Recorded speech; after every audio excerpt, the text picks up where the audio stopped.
Well, good morning and welcome to Cedar Creek Homestead. I'm Josie, and this is a retake of the video that I put up on Cedar Creek last night for Tuesday night's video, and somehow it got messed up and the very end of the video cut off. So I'm going to try to do this all again. And if you watch the first one, you'll probably be able to say she left this out or she left that out. But I'm going to do my best to try to bring the same thoughts that I had. I wanted to talk to you today about, this is a fine mess. It's been raining here in Oklahoma, and I've listened to some of you, and I've heard that it's been raining in your parts of the country too, and it's nasty and muddy outside, and our cow lot is horrible. You can't go out there unless you've got on your muck boots or some kind of chore boots, because you'll sink up and you know, if you just wear tennis shoes or something like that, you're probably going to miss them as you take steps. But it's cold outside. It is cold here in Oklahoma today, and I know that some of you are it's in the upper 20s, 28, 29 degrees. It's going to warm up a little, but not much today. And some of you in other parts of the country are probably thinking, that's not cold. She has no idea. And you're right. I don't have any idea what it's like to be in subpar conditions as far as the temperatures. We very, very, very rarely do we get those kind of temperatures where it gets, we sometimes in the winter will have a couple of days of single digits, but it's very, very seldom. So today, for me here in Oklahoma, it is cold. And after I get this video done, I'm going to bundle up and go outside to feed the chickens and make sure the cows are doing okay. We put hay out, extra hay out for them, and but we need to make sure this is calving season, and so we need to make sure that we don't have any new babies or have any issues that we need to look at. But today, let's talk about, this is a fine mess we're in. And that's what got me thinking about it, was that all that muddy mess out there and that nasty old cow lot. And it'll take several days for it to even get hard enough. Now, if I go out there right now, you can walk around a little bit because it's frozen. But just as soon as the sun comes over that hill and starts warming it up, it'll get all yucky and nasty, and you won't be able to get through it very, very well. But a lot of people think, when they think of farm life, or they think of something that would be the perfect, you know, maybe some people want to live on the beach, or, you know, live in Hawaii, or wherever your dream is that you want to be. People get it in their head that it is just going to be the perfect situation. And I have often thought about the way they portray farms on the movies and in storybooks and stuff, and that's what a lot of people have vision of farm life. It's a storybook life. And yes, it's beautiful on a farm, and yes, it's a good life, but it's a hard life. And you have to, you know, you have to work around the elements, and you have to work around, is there enough rain, or is there too much rain? Are we going to have a drought? What's your hay situation if you have cows or other livestock that eats hay? You know, what about your pastures? There's just lots of things that you have to take into consideration, that it's not always a storybook life. And in the wintertime and in storm season, in the spring and the fall, life on the farm goes on regardless of what kind of weather that there is. We can't just sit in the house and say, well, when it warms up in the springtime, we'll go outside. No, we have to be outside all the time. And like I told you, this is calving season, and many a times those cows, I don't know what it is. I don't know if it's something scientific. I don't know. But you can almost guarantee, if it's calving season and a storm blows up, or snow's coming, or there's a bunch of rain, you can almost bet going out in your pasture, walking through your cows, and finding that one of your cows has had a baby. Many, many, many farmers can attest to the fact of having to go out and get in that miry, mucky stuff out in the cow lot to try to save a sick cow, or maybe a newborn calf that's gotten wet, gotten chilled, and it becomes an emergency situation. So, you know, it's not all idyllic, and it's not in your life either, wherever you're at. we have troubles and we have storms in our lives. And sometimes we get in the mucky mess of things, not only in the physical, but you know, the day-to-day things of our lives, but we are in a mess in this country. I think we could all agree that it is a mucky mess up there in Washington. Whether you're Democrat or Republican or whatever you are, it doesn't matter. There's a mess up there in Washington, and it's stinky and it's messy, and we have to be aware of what's going on, and we have to be aware of how it's going to affect us in our lives and how we get out of it and get out of the mess. Now, I'll tell you, every time I have to keep notes because I forget what I want to tell you.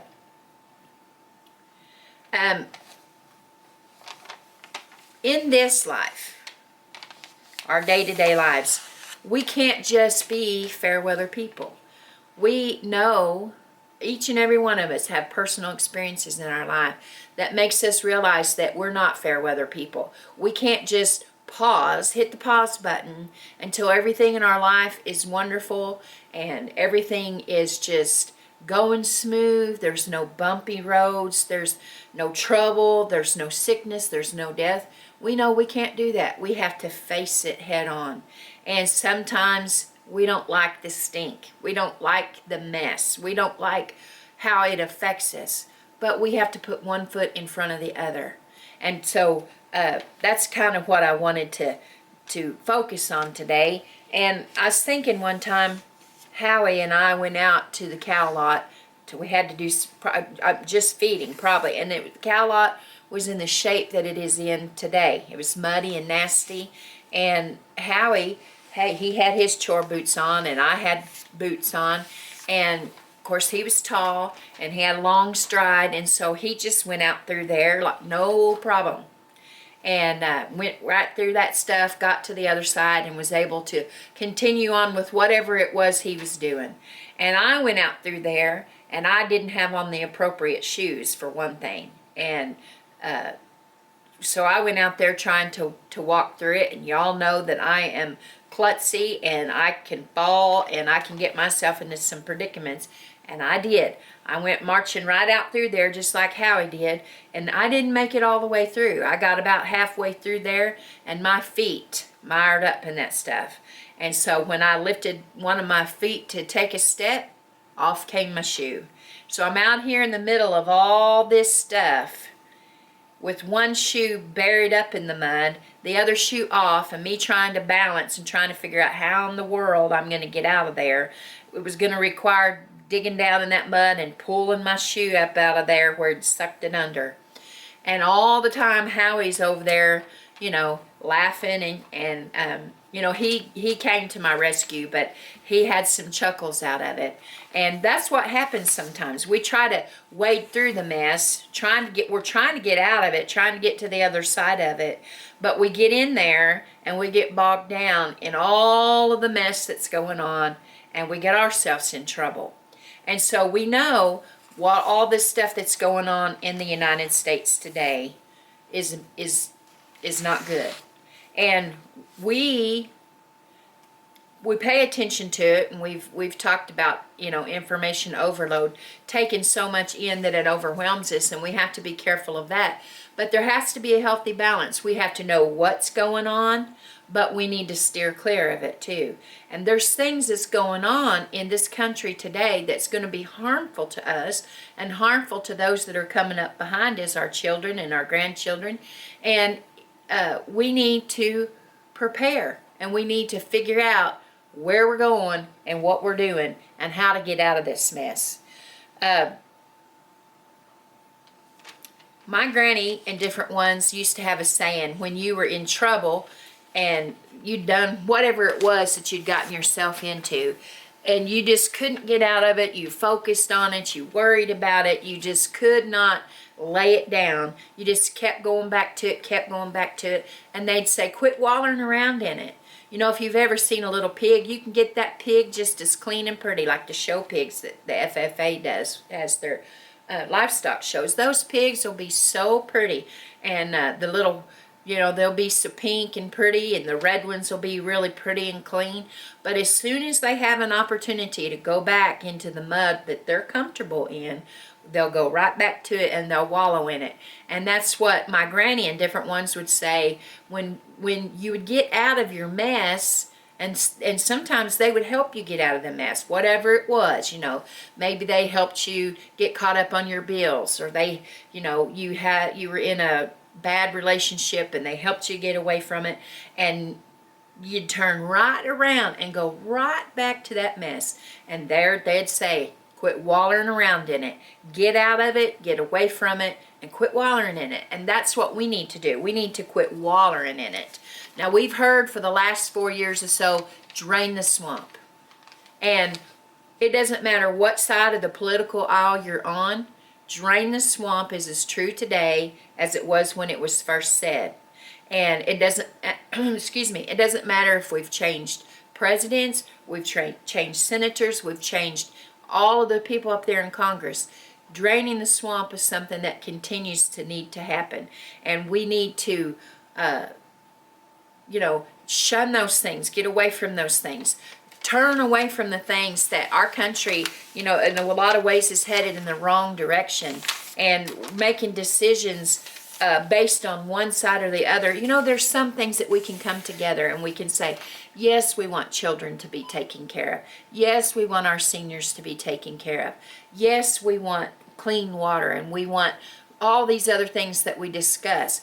But there has to be reason in everything, and we also need to be a nation who was founded on godly principles. And we are adopting things and taking things in that is putrid in the nostrils of the Lord. And that might get me in trouble for saying it, and I don't mean to hurt anybody's feelings, but there are things that's going on today that will destroy us if we don't get out of it, get out of the mess. When I was a kid, we lived in Jacksonville, right outside of Little Rock, Arkansas. We lived in Jacksonville for just a few months. On my parents was on a job, and so we lived out there. And they'd go fishing, and they would go to the swamps, or I say the swamps, that's what we called them. And I can remember there was lots of mosquitoes. In fact, I got so eat up by mosquitoes one time. When I went to school, they sent me back home because they thought I had the chicken pox, and it was mosquito bites. And I had already had the chicken pox when I was in kindergarten, and so they tried to send me back home with chicken pox again, and it ended up being those mosquitoes. That's how bad it was. Well, and I was scared to death because I thought there was alligators in those swamps, and there might have been, but I didn't enjoy it, and I thought it was stinky and nasty. And I figure the swamp is a whole lot like what our ponds are out here. If you get over on the edge of those ponds and you get some of that stuff on your feet, that old nasty muddy stuff, and that stagnant water, and that it stinks, and it's nasty and mucky and murky, and the cows has been in it, and it just is something that is not pleasant. And you know, they say the more you stir something, the worse it stinks. And so we have to be careful that we don't get ourselves participating in all that stuff, and get away from it, and make plans of how we're going to take care of our families and all of this stuff. Howie had a rooster. He loved this rooster, and we went to they have a sale every so often up at Inola, Oklahoma, and it's up there where a lot of Amish and Mennonites are, and they're the ones that have this big auction. And so they have, you know, household goods, and they have tractors, and they have all kinds of implements and stuff. And then they also have small like chickens and roosters and guineas and ducks and turkeys and rabbits and all that kind of stuff that they're selling. And they have all these auction rings going at the same time, and it's really a neat thing to see and participate in. But Howie had bought this big rooster up there, and he was really pretty and big and colored up, and he got him home, and he introduced him to the flock. And this rooster was scared of everything else. He those other roosters picked at him, and he was bigger than they were, but they picked at him, they pulled at his tail feathers, and they got him, just beat him up all the time. You'd hear him squawking and take off running, and he stayed down at Papa Texas' house more than he did up here, but he'd come up here to mosey up here when it was time to get fed. And the hens, none of the hens paid attention to him. Nobody was interested in him. And he just had him a miserable life. And how he got so frustrated that the little rooster just about went to the stew pot. But one day it started raining, and the conditions got like what they are out here now in the barnyard. It got all mucky and nasty. And that little old rooster, he come to get his breakfast, and evidently he ran through that muddy, mucky stuff, and he got caught in it. And how he was out working and doing the morning chores, and he heard this awful noise, and he went out there, and there that rooster was. He was mired up so much, his body and his legs was down in that his his wings were stretched out, and he couldn't do anything else. Just had the wings stretched out, and he was just doing this pathetic little crow, trying his best to get out of there, or get somebody to come and help him. So Howie waded out through there in that muddy muck and got him out of there. The rooster took off, and we just figured that he would go off somewhere and try his best to clean himself off. And we figured that we would probably go out and find him, that he had passed away. But that's not what happened. Something kicked in when this rooster was in that miry, mucky clay, mud stuff, and something rose up within him, and he took his authority in the barnyard, and he became the head honcho, and he began to take care of those other roosters and show them who was boss, and the hens got interested in him, and he lived him a good long life out here, and so he did what we need to do. We need to take authority over those things. Now, we can't just, go in and clean house. We have to do it through proper channels, and we have to do it the right way. But we need to take authority over our own families and say enough is enough. We're doing it this way. We're going this way. The country is going one way, and we love our country. We pray for our country, but we cannot support the things that we see going on that goes against how we believe as God-fearing people. And so the Bible tells us in Psalms 40:2, He brought me up also out of a horrible pit, out of the miry clay, and He set my foot upon the rock and established my goings. So that Bible promises, the Bible tells us that He will do that. God will set us on a firm foundation. He'll pick us up out of that miry clay, set us on a firm foundation, and establish what? Establish my goings. And so, first and foremost, trust in the Lord with everything that we have. Make sure of our salvation. And then we need to go forward and do what we're called to do. And we need to make sure that we're looking well to the ways of our household. Because if we set back, a lot of people are excited right now about the stimulus checks and all of the things that, they're being promised, and they're looking forward to that. But we can't depend on the government to give us enough money to support us. We can't do that. People are still losing their jobs. People are still affected by the by the virus. My family personally has been affected with the loss of Howie.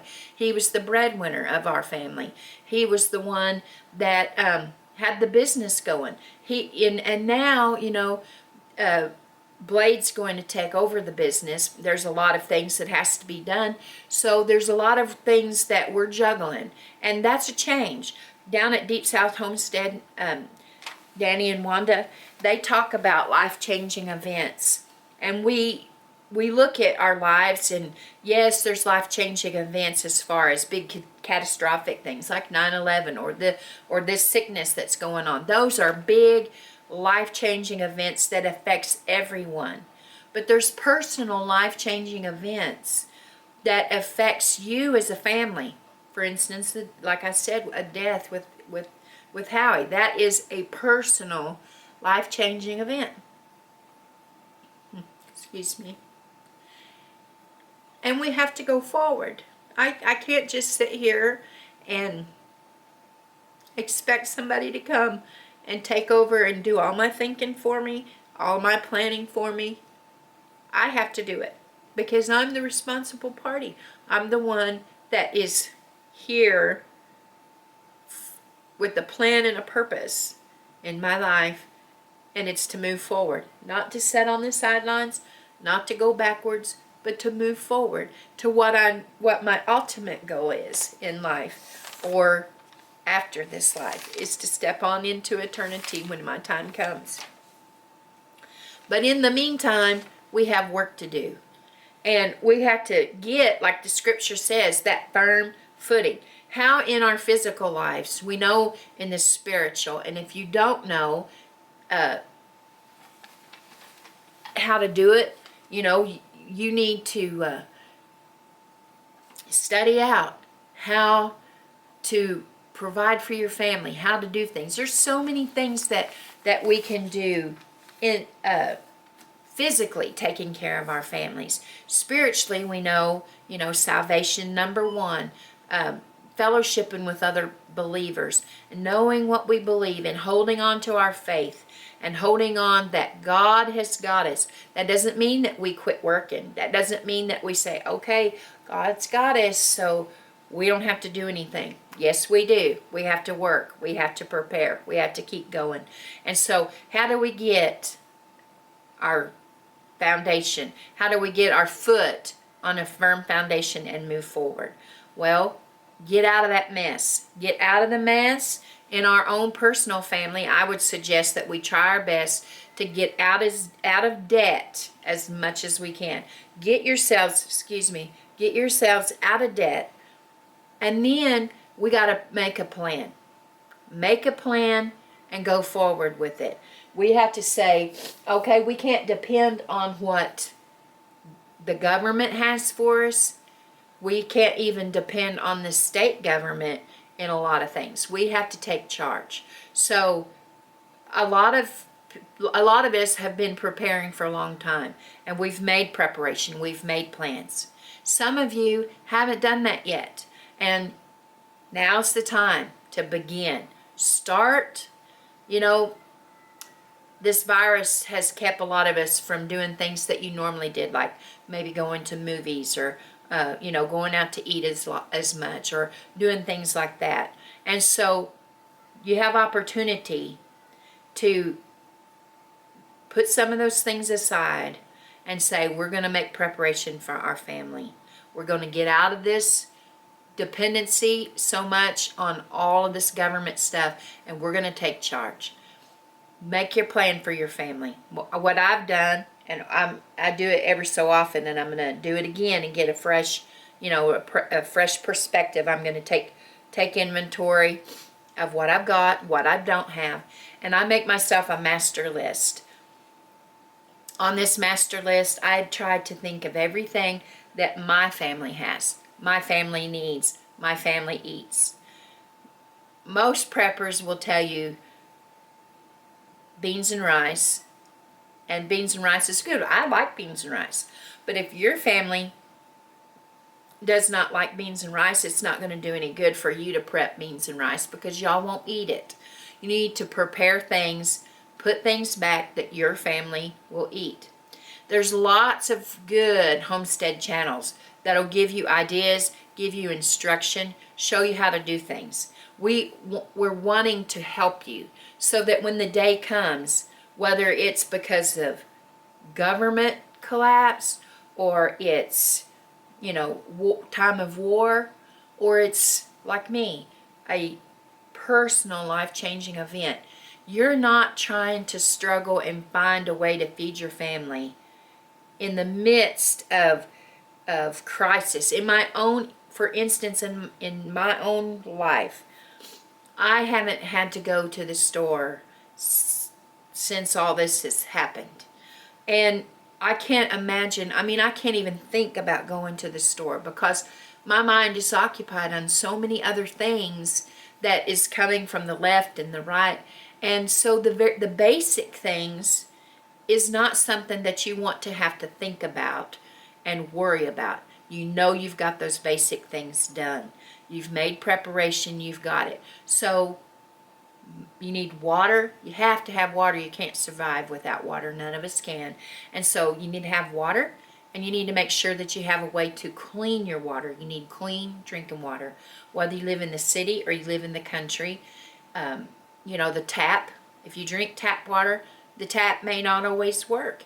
The refrigerator filter, it may not always work. You may not always be able to put your glass up there and fill it full of ice and get you a fresh, you know, good glass of water. It may not always work, and it's hard for us, I think, as citizens of the United States to think that you wouldn't have a glass of water just whenever you want it, or to have, you know, to be able to walk into the grocery store and get anything that you want to eat at all, or any of the restaurants or anything. But I think we're starting to see some things now that people have been warning about, and being able to envision that things could get bad. They could get bad. So water's number one.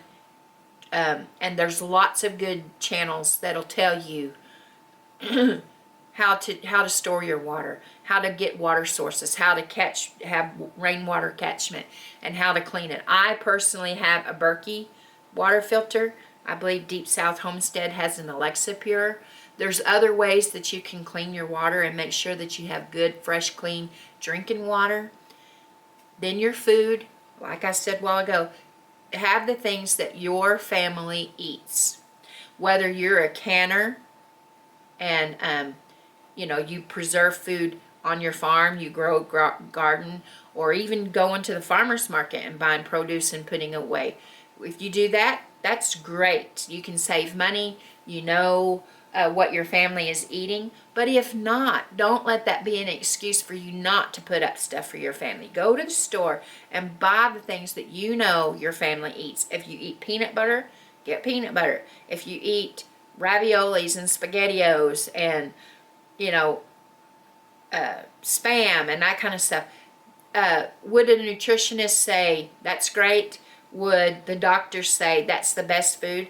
No, but you are thinking for a survival situation.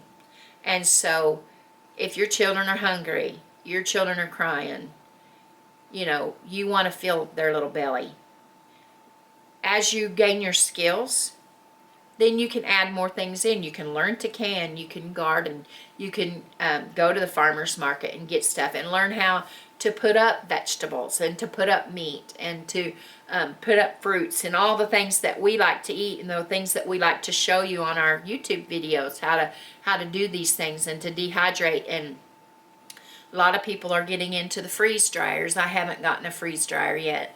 I don't know that I will do that, but it's possibly something that I would look into. I just don't understand all the mechanics of it yet. But anyway, there's lots of things that we can do to prepare ourselves.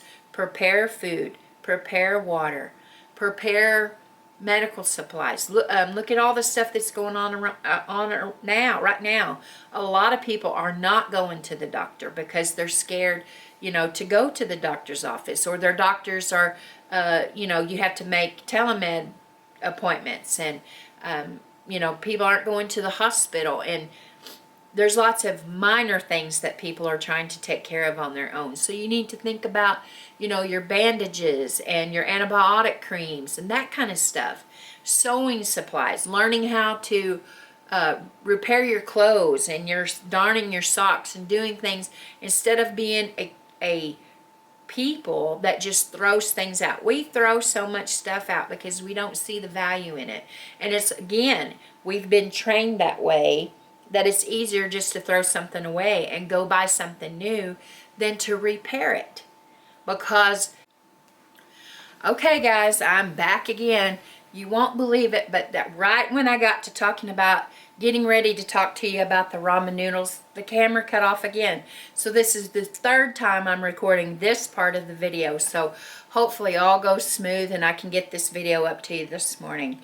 But what I was moving towards in the video was talking about that there are things that you can do if you haven't made preparation yet, or even if you have made preparation but just want to stretch your food supply some. There are things you can do with things like ramen noodles. Now, I know that most people think, ugh, when they think about ramen noodles, but they're really cheap, and it's a college food, right? College students and teenagers, they eat a lot of ramen noodles, but they're so cheap. Take the little, I know that little seasoning packet is not healthy. It's full of sodium, and I know that the doctors and the nurses and the nutritionists would be saying, don't give this kind of advice. But to stretch your budget, there are recipes that you can use to take your ramen noodles, seasoned packet aside, and add spices and make sauces and other ingredients, different kinds of meat, chicken, beef, pork, and make different dishes that would stretch your food and make it go further. I've always tried to set a table where we would have like pickles and beets and maybe bread and butter and jam, so that stretches the actual food part of your meal, like your meats and your veggies and stuff, and you could feed more people that way. Or soups or things that's going to push your supplies further along. We just need to make sure that we are coming up with ideas that will help us along this path, however long it's going to be. I don't think we ever get to a place as people that prepare where you say, I've got enough. I haven't gotten to that place, and I don't know that anyone else has gotten to that place. Now, I know that you think that, you know, you have your garden plans where you know you want to have so many quarts of green beans or so many pounds of potatoes and all that kind of stuff, and that's important. But you also have to think about, okay, you made it from this garden season and your harvest, and you want your food to go all the way to the next garden season and harvest. But in the back of your mind, you think you need to go beyond that, because what if you had a crop failure or something like that? So there's all kinds of ways to supplement what you have on your farm. We all want to be self-sustainable. Most homesteaders want to be that way. People that aren't on a homestead, a lot of times you have to rely on your grocery store, and don't feel guilty about that. Get in there and do what you can. You can still find canned goods at different places for a reasonable price. Get your cases of green beans. Get cases of corn. Get things that have a pretty good shelf life, you know, and make sure that you have shelf-stable milk and products that are going to help you to bake some bread or bake some cornbread. Take some lessons. YouTube has lots and lots and lots of videos that'll show you how to make things. You know, make pancakes, make biscuits, make cornbread, make homemade things that'll stretch your budget even further. There are cake mixes that you can make from scratch. There's spice blends. There's all kinds of different ideas that you can do to make things go further. You can use the information and the knowledge that other people have, because they're offering it to you to help you along. And you know, we can't all be face to face with each other. We can't always be we can't be next door neighbors to someone, but we can reach out to each other in this community and share ideas and share knowledge. I think that's a God-given thing in a lot of ways, making sure that we're able to network together and knit together and help each other make it through it and encourage each other. And we're going to make it if we stick together and we try our best to get out of the mess. Get out of that mess and get on a sure foundation and press forward. Before I go, I'd like to say that I've had a lot of people encourage me and Blade and Cheyenne and the rest of our family. You've been so good to us, and I just want to take just a just a little bit. This camera doesn't shut off. This is the third time. I want to say thank you to Kim and to Robin. Robin sent me a book on heaven, and I've started reading it. It's probably taken me a while because it's a pretty big book, and it's very interesting, very comforting to the heart to read about heaven and to imagine and to put yourself in the idea of what we're working for, what I'm pressing for, to trying to get here. Also, Sweet Kim sent me this lantern with this little verse on it, and get it where you can see it. It's so kind and so nice for somebody that took the time to say, I'm going to love on her just a little bit. I have gotten stacks and stacks and stacks of cards and letters from all over the country, and different other countries as well. And I can't thank you enough. The kind words and the encouragement that you've given us. And some of you have even sent monetary gifts. And though not necessary, they've been appreciated. And I thank you so much from the bottom of my heart.